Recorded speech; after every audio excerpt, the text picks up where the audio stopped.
Prepping corn can be tricky and it can get very messy. So today we're going to share a couple of tips that will hopefully make the process easier for you. We're using spring corn from Florida, which comes into season in April.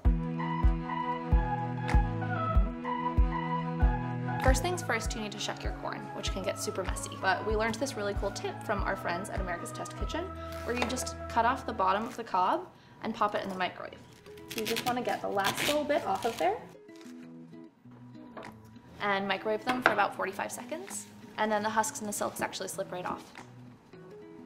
If your microwave is on low or it's a little bit weak, maybe keep it in there for a couple extra seconds.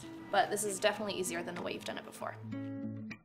A nifty trick for getting the kernels off your cob is to use a bun pan. Stick the top of the corn into the center of the bun pan. This secures it and makes the cutting that much easier. Bonus, the bun pan also catches all the kernels from your cob and keeps it together in one place. You can also use the back of your knife and scrape it along the cob to get all of the milk out. Don't waste anything. Waste not, want not. A technique that we learned from Kristen McGlory, our senior editor, is to actually lay your cob down and then cut off one side of kernels.